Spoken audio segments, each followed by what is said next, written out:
Olá, boa tarde. A sexta-feira chegou, dia 9 de agosto de 2019. Está no ar o Jornal Câmara Notícia ao vivo. Quero agradecer desde já a sua companhia e audiência. Confira agora os destaques de hoje. Por iniciativa do vereador professor Alberto, ministra Damares Alves fala sobre políticas de proteção à mulher na Câmara de Campinas. Entregue o Jardim dos Sentidos, espaço inclusivo que estimula a audição, visão, tato, olfato e paladar ao visitante. Sarampo, executivo amplia a imunização para crianças a partir de 6 meses. E no esporte, chegou a hora da Copa do Mundo de Campinas. Quem vence o derby neste domingo, Ponte Preta ou Guarani? Mais de 13 mil ingressos vendidos, 3 setores já estão esgotados. Promessa de casa cheia para o derby 194, mas calma, torcedores da Ponte e do Guarani, porque primeiro nós vamos com as informações do Legislativo. O vereador Campos Filho pediu informações à Prefeitura sobre a coleta de materiais recicláveis aqui em Campinas. A ideia do vereador Campos Filho é fazer um projeto de lei sobre coleta seletiva em Campinas. Por isso ele pediu informações à Prefeitura para saber como funciona esse serviço na cidade. Nós estamos sempre preocupados em fazer projetos de lei e que tenham uma influência direta nas pessoas. E com relação à preservação do meio ambiente, é com relação aos coletores, que a gente chama desse trabalho de reciclagem, que é feito com lixos recicláveis. Então, eu pretendo apresentar um projeto de lei e, para isso, esses requerimentos que nós fazemos, eles, na verdade, têm essa pedagogia. Na última sessão ordinária, o vereador protocolou um requerimento pedindo informações sobre a coleta. No documento, ele quer saber como funciona o processo, quais os bairros atendidos e quantas cooperativas existem na cidade. A ideia é preservar o meio ambiente. São várias perguntas feitas para que eu possa elaborar depois um projeto de lei. O prefeito de Campinas, Jonas Donizete, entregou ontem o Jardim dos Sentidos Gisele Gordon. É um espaço inclusivo que estimula a audição, visão, o tato, olfato e paladar do visitante. O presidente da Câmara, Marcos Bernardelli, e vereadores foram acompanhar o evento. Confira com o repórter Michel Amorim. O presidente da Câmara, Marcos Bernardelli, foi acompanhar na manhã da última quinta-feira a entrega do Jardim dos Sentidos, Gisela Gordon. O equipamento público fica ao lado do Centro de Referência em Reabilitação Jorge Raful, em Souzas. O centro já nasce com ar totalmente positivo. As pessoas que aqui estiveram hoje, as pessoas com necessidades especiais, a maioria são adultos, não só aqui dos distritos, mas também de toda a cidade. Ficam os nossos cumprimentos, porque é nesse sentido, tratando da inclusão, que nós crescemos muito também internamente. O Jardim Sensorial recebe o nome da arquiteta Gisela Gordon, que trabalhou na Prefeitura de Campinas de 87 a 99. O espaço oferece às pessoas a possibilidade de gerar estímulos aos sentidos do nosso corpo, como a audição, a visão, o tato, o olfato e o paladar.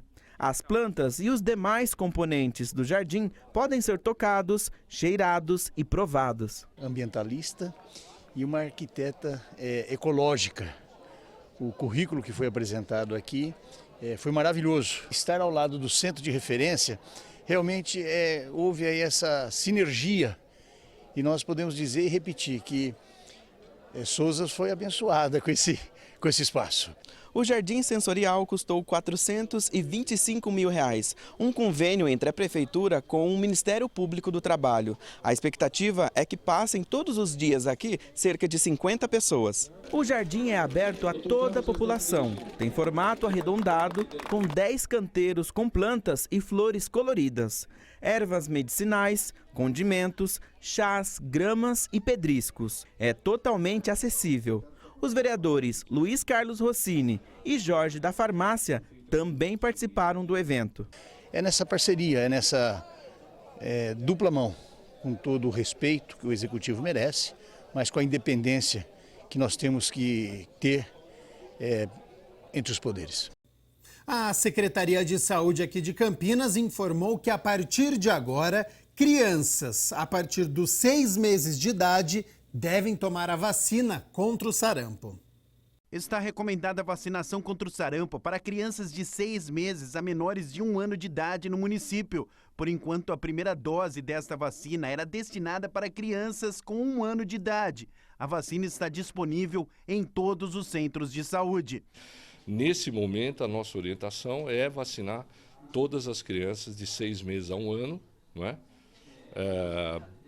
Lembrar que essa vacinação é uma vacinação temporária, uma vacinação provisória. Ela vai ter que ser revacinada aos 12 meses e aos 15 meses, como manda a cartilha, não é? E esse alvo é de aproximadamente 7.500 a 7.800 crianças.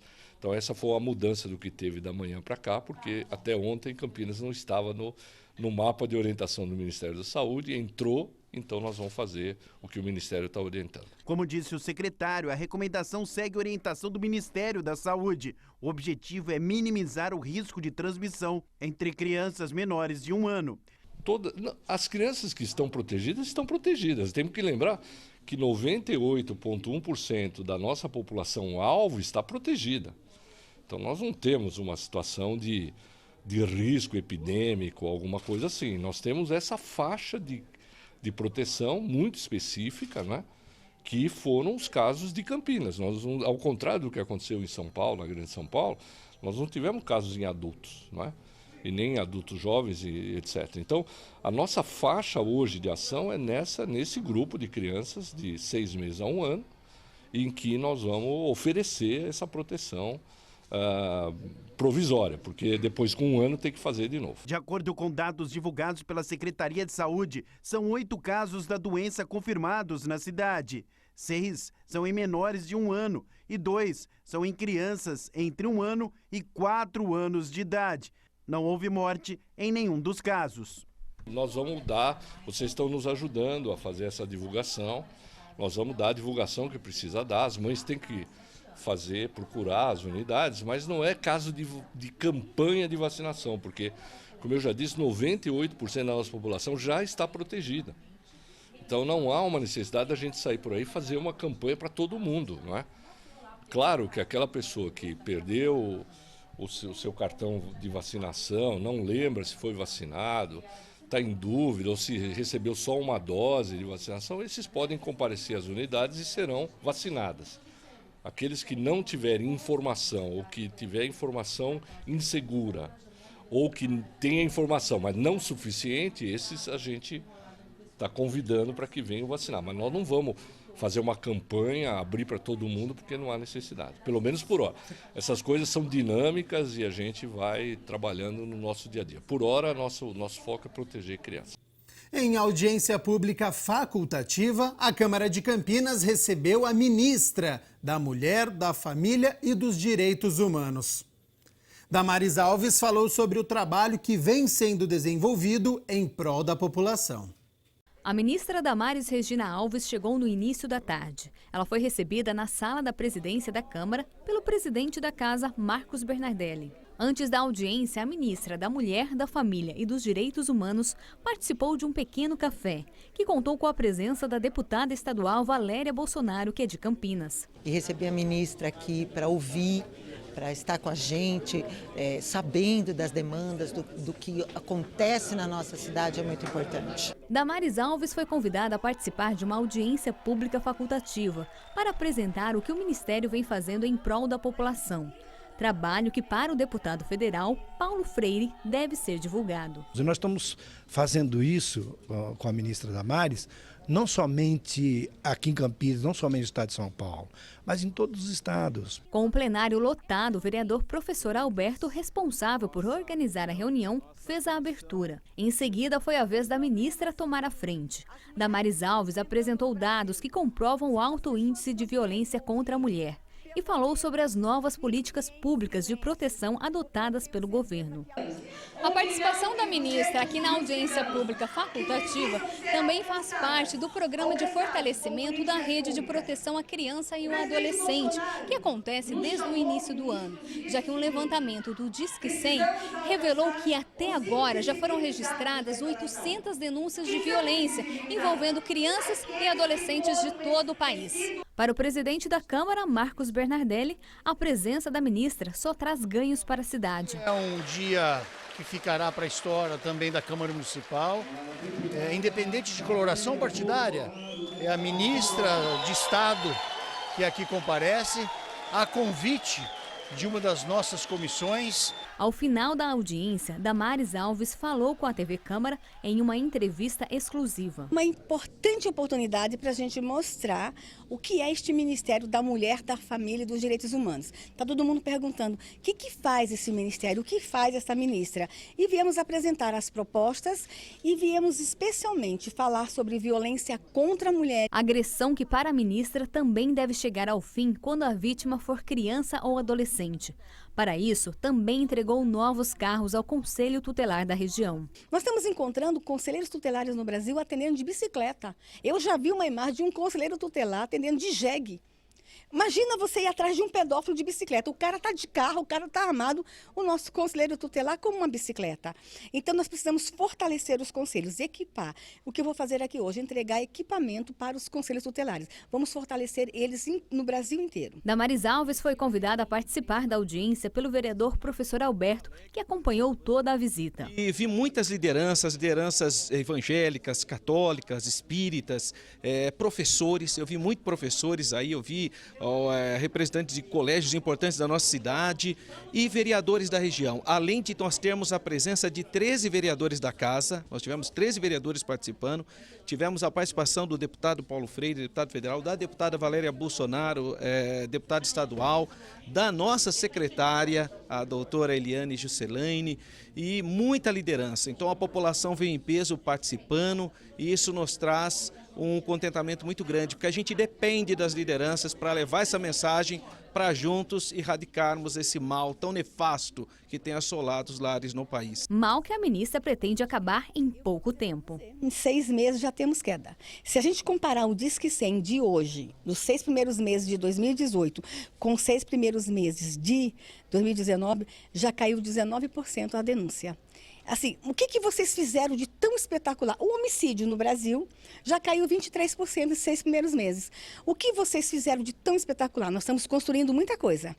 Mas o mais espetacular foi o recado que a gente mandou. Acabou a impunidade no Brasil. Nós vamos fazer a repressão.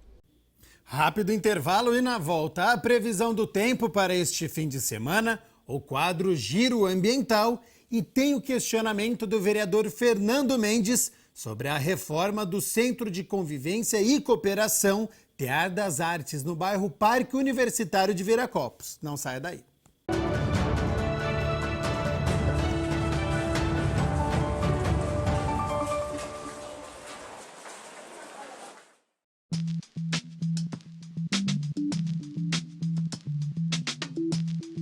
Eu tenho uma dúvida em relação à pessoa que é doador de medula.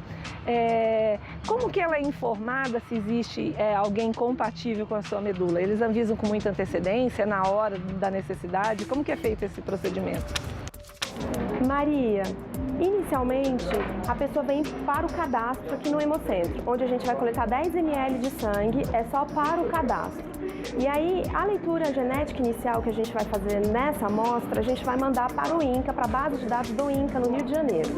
Uma vez lá, o sistema ele começa já a fazer um cruzamento de dados entre pacientes e doadores para a gente saber se existe algum indício de compatibilidade da sua parte com o do paciente. Se houver esse indício, o próprio Redome vai entrar em contato com o doador e com o Hemocentro para que a gente faça uma segunda coleta, que a gente chama de exame de segunda fase, e aí para o exame de segunda fase já tem em torno de 50% a 70% de compatibilidade entre paciente e doador. A gente chama esse potencial doador para voltar para o Hemocentro para a gente confirmar essa segunda fase. E aí depois tem uma terceira fase, e aí é de 70% a 100% de compatibilidade, e o doador ele é informado do processo o tempo inteiro, junto ao Redome e junto ao Hemocentro.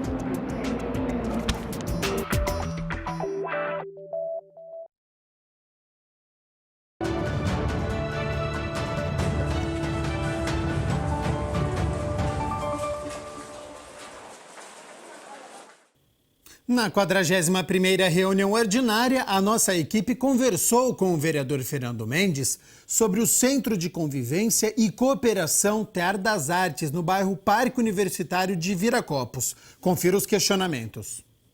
O requerimento número 1867 deste ano, de autoria do vereador Fernando Mendes, pede informações sobre obras de reforma e manutenção do Centro de Convivência e Cooperação Tear das Artes, que fica na região sudoeste da cidade, no bairro Parque Universitário de Viracopos. O parlamentar detalhou os problemas. Manutenção na questão elétrica, na questão hidráulica, alguma substituição de equipamentos, questão de cabine primária, quadro de luz, telhado, rufos, calhas, enfim, uma série de situações, pinturas, enfim. O vereador contou como surgiu a demanda. É bem interessante essa situação, que foi uma solicitação de um dos parlamentares jovens que tiveram aqui, e foi um dos que eu apadrinhei. Eles tinham uma frequência no Tear das Artes e viram lá uma situação bem desagradável no que diz respeito à manutenção. A prefeitura tem 15 dias para responder o vereador, que são prorrogáveis por mais 15 dias. Nós então resolvemos atender a esse parlamentar jovem, também a ideia da questão do Conselho de Saúde, para fazer esse requerimento de informações para questionar a prefeitura com relação a quando e como será feito esse tipo de reparo tão necessário para um equipamento público que atende a muitas pessoas.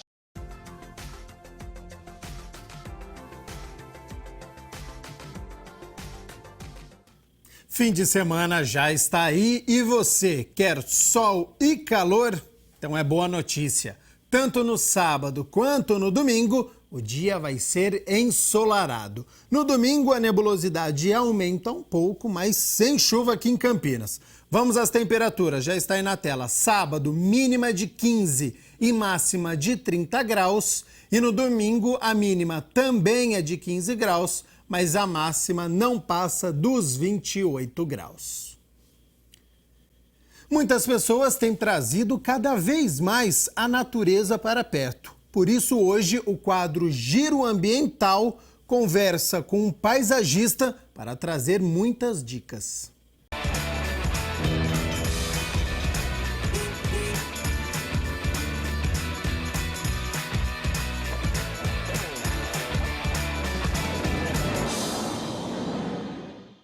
Olá! O interesse por plantas para trazer a natureza cada vez mais perto da vida cotidiana tem sido crescente. No entanto, é preciso analisar alguns fatores para buscar o equilíbrio. E um paisagista é o profissional quem faz isso. E hoje ele deixa dicas aqui no Giro Ambiental. Pequenos ou grandes ambientes podem sim ter plantas. Basta buscar o equilíbrio entre as espécies e a área disponível. O equilíbrio que vai ter da natureza com a parte urbana, com as casas, com as suas edificações, construções, ele vem dos profissionais que estão na área do paisagismo. Então, a partir do projeto, de como você projetar esse equilíbrio, é o primeiro ponto para você ter depois uma residência, uma área agradável que vá unir a parte do meio ambiente com a parte da sua vivência na sua casa. O paisagista lembra que na escolha devem ser observados alguns critérios. Como plantar uma árvore ou uma palmeira em um ponto que depois de 5 anos ela vai atrapalhar, ela vai ficar muito grande ou ela vai ficar as folhas vão acabar pegando no telhado, em calha. Ou uma árvore que está tão bonitinha ali, pequenininha no início, e depois vai ter uma raiz muito forte que pode levantar a calçada, ou uma raiz que pode entrar em encanamento. Então, a escolha da espécie para cada situação ela tem que ser muito bem pensada. No caso dos apartamentos, às vezes as pessoas falam, ai, que planta linda, vou levar para o meu apartamento, e logo depois se decepciona porque aquela planta acaba não resistindo. O que deve ser pensado no caso de apartamentos ou outras pequenas construções que a pessoa só consegue ter essa planta dentro de casa? Tá, a primeira coisa é na manutenção que a pessoa vai dar para a planta que ela está trazendo. Então, tem que saber se ela vai conseguir cuidar molhando, colocando adubo, se ela vai precisar trocar a cada ano ou a cada 2 anos do vaso que ela está, para a gente renovar a raiz da planta. Então ela tem que pensar em que tipo de manutenção ela vai dar para a planta. Escolher uma espécie com maior durabilidade, maior resistência, menor necessidade de manutenção, para você ter uma planta sempre em ordem, bonita dentro de casa. O profissional dá alguns exemplos do que pode ser plantado. Aqui a gente tem bastante espaço, então a gente projetou um jardim maior, mais amplo, com plantas mais baixas, que a gente chama de forração, alguns arbustos de médio porte, que são os filodendros que a gente tem ali, e depois um ponto principal, que é uma palmeira que está no centro, né? Então, todas essas plantas, até a distância que está uma da outra, elas foram pensadas para que, conforme elas se desenvolvam, elas se estabeleçam quando adultas e fiquem de uma forma harmônica, compondo o jardim. De acordo com o Trapé, o paisagista é um profissional cada vez mais requisitado para as pessoas que buscam a melhor escolha quando se trata de áreas verdes. A necessidade do verde ficar mais próximo da gente, que a gente só vive em cidade, aqui grandes centros e tudo mais, você só vê concreto. Então, a valorização do verde para casa é muito importante e cada vez mais as pessoas estão procurando isso. O Giro Ambiental fica por aqui, a gente volta na próxima semana. Até lá!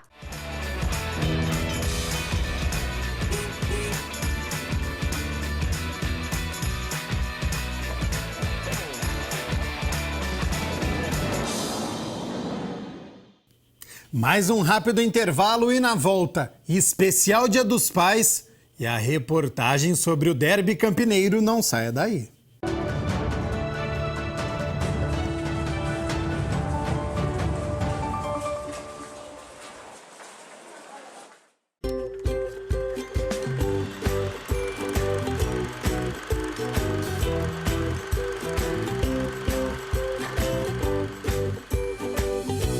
TV Câmara e Polícia Militar.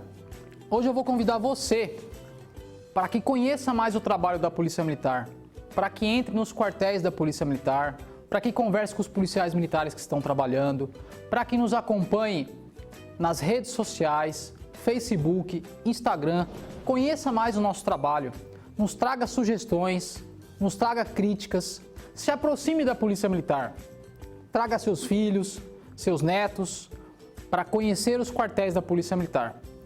Polícia Militar, você pode confiar?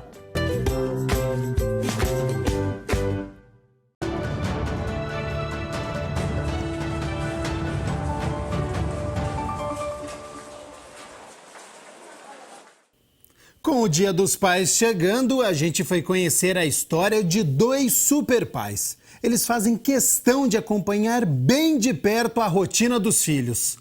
A nossa equipe passou um dia inteiro com esses homens que são exemplos. Um lugar onde o amor predomina. É assim na casa do Cleiton. Há 2 anos ele cuida sozinho das filhas Gabriele, de 8 anos, e Bianca, de 15. A minha ex-esposa ela foi embora, decidiu partir e eu fiquei com as meninas, porque ela não podia levar as crianças, não tinha condições de mantê-las, né? E por bem ela deixou as crianças comigo. Mas a rotina não é fácil. Eu trabalho o dia todo, elas ficam na escola de manhã, à tarde elas ficam aqui esperando eu voltar. Quando eu chego, faço o jantar, cuido de algumas tarefinhas pequenas. Se precisar ajudar elas na lição, elas me procuram. Os cuidados com a casa ficam com as meninas. Elas sempre se ajudam e ainda contam com um apoio especial. A gatinha Rage, que não desgruda. Eu lavo a louça, a gente tem que varrer também. E todas as sextas-feiras eu tenho que lavar o banheiro. E quando o paizão chega, é só alegria. Primeiro, a lição da escola. Com um de banheiro dá vazão a muita água por hora, conforme podemos observar na tabela abaixo. Tempo, 10 minutos, vazão 20. E depois da obrigação, vem a brincadeira.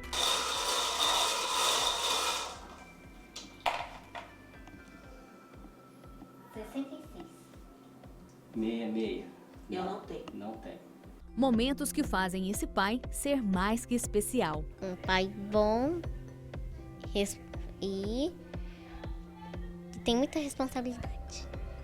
Ele cuida bem de você? Como que ele cuida? Ele cuida muito bem. que ele faz que você acha que é esse cuidado para você? Comida, carinho e atenção. Ele dá muito carinho e atenção? Sim. Aí você olha ali pro seu pai e fica super feliz quando ele tá aqui perto de você. Uhum. Ama muito seu pai? Sim. Eu amo muito meu pai. Sim, mais que tudo. O que é mais do que tudo? Você consegue explicar? O infinito? Esse é seu pai? Sim. Mas esse paizão conta com uma ajudinha. O pai dele, o seu Geraldinho, acompanha cada passo das meninas. Não fui embora daqui por causa delas, não ficar longe, cuidar delas. É um paizão mesmo. Se não fosse por ele, acho que muita coisa não conseguiria fazer, não. Tipo o quê? Olha, às vezes quando eu preciso sair do serviço para levar elas no médico, tomar vacina, alguma coisa, até as coisas da escola, ele que vai atrás para mim, porque às vezes não consigo sair do serviço a tempo. Ele que, durante o dia, ele corre atrás das coisas para mim. São 2 homens aí cuidando de 2 meninas. Com certeza, 2 homens cuidando de 2 meninas. Agora imagine cuidar de 3 meninos. Pedro Henrique e João Guilherme, de 6 anos, e Francisco, de 2, não param um minuto. Haja fôlego. Tarefa cansativa, mas que vale cada esforço. Eu vejo muitos pais que têm um filho até 2 e que é meio omisso até pelo horário de trabalho. Eu, no meu caso, não tive como não me envolver.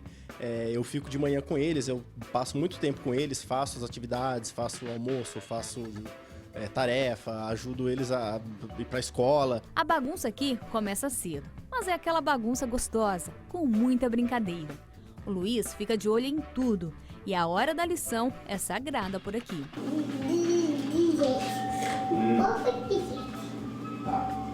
Deu para perceber que ele é um pai super presente, né? O pai perdeu um pouco daquela imagem de uma pessoa que trabalha o dia inteiro e só chega e coloca dinheiro na casa.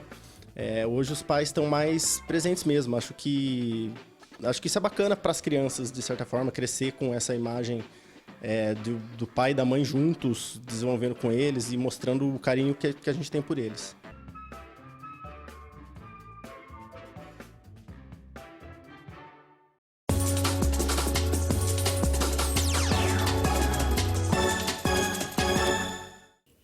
Tem quem odeie e quem ame, mas este é o dia mais importante para o esporte da cidade. Neste domingo tem derby campineiro. E quem vence? Ponte Preta ou Guarani? A mandante Ponte Preta chega ao derby 194, vindo de 5 partidas sem vitória. Despencou na tabela da 2ª para a 9ª colocação. O técnico Jorginho fechou os treinamentos e não revelou a formação titular. Balançando no cargo, o treinador precisa da vitória. Do lado pontepretano, o jogador mais experiente é o atacante Roger. Esperança de gols para os alvinegros. Mistério de um lado, mistério do outro. O técnico Roberto Fonseca também não abriu os treinamentos no Brinco de Ouro. E a formação bugrina é uma incógnita. Dentro da zona de rebaixamento, o Bugre também precisa urgentemente da vitória e quebrar o tabu de 7 anos sem vitória contra a Macaca. Ricardinho, o motorzinho do meio-campo bugrino, é esperança para mover a equipe no estádio Moisés Lucarelli. Mas e aí? Quem vence o derby 194 neste domingo, 11 horas da manhã? Ponte Preta ou Guarani? Essa resposta só teremos a 1h da tarde do domingo, após o apito final do árbitro Anderson Daronco. Tem tudo para ser um grande jogo, já que as duas equipes precisam da vitória. A Ponte para se aproximar do G4 e o Guarani para sair da zona de rebaixamento. Se bem que derby por si só já basta, né? O campeonato à parte. E claro que na segunda-feira a gente conta como foi essa história. Lembrando, hoje às 10 horas da noite você confere aqui no jornal as principais notícias do dia. Ótimo fim de semana e eu volto segunda-feira ao 12:30 ao vivo, hein? Até lá. Tchau, tchau.